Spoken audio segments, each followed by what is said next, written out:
কি গরম। ও তোমরা এসে গেছো। আচ্ছা, এই গরমে যদি ঠান্ডা ঠান্ডা লস্যি হয় তাহলে ব্যাপারটা কিরকম হয় বলো তো?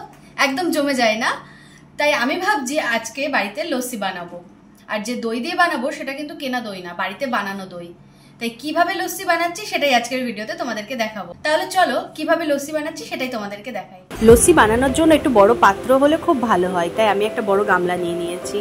আর এর মধ্যে আমি দিয়ে দেবো 2 বাটি দই। তোমরা যতটা পরিমাণে লস্যি করবে ঠিক সেই আন্দাজ করেই দই দিও। আমি এখানে 2 বাটি দই দিয়ে লস্যি করছি। তো এখানে আমি 2 বাটি দই দিয়ে দিলাম। দেওয়ার পরে আমি দিয়ে দেবো এখানে একটুখানি জল দিয়ে আমি সবকিছু আগে মিক্সড করে নেব, তারপর বাকি জল অ্যাড করব।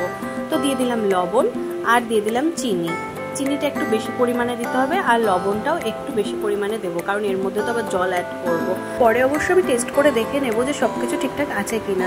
তারপরেও যদি লবণ বা চিনি দিতে হয় তাহলে সেটা অ্যাড করব।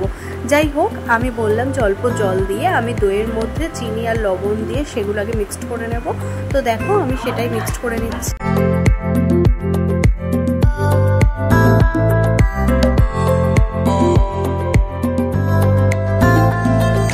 ভালো করে মিক্সড করে নিয়েছি। এবার আমি এর মধ্যে বাকি জল অ্যাড করে দিলাম। যে পরিমাণে লস্যি হবে সেই আন্দাজ করে আমি কিন্তু জল দেব, খুব বেশি জল আবার দিয়ে দেব না।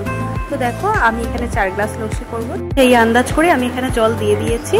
তো এবার আমি যেটা করব সেটা হলো এটা দিয়ে আমি ভালো করে মিক্সড করে নেব সব কিছু। তো অনেকক্ষণ ধরে আমি এরকমভাবে মিক্সড করতে থাকবো।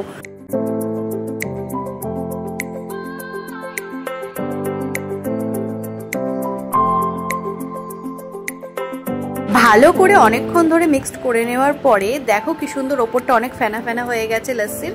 যাই হোক, লস্যি কিন্তু রেডি। এবার আমি এটা গ্লাসে সার্ভ করবো আর তোমাদেরকে দেখাবো কিরকম লাগছে।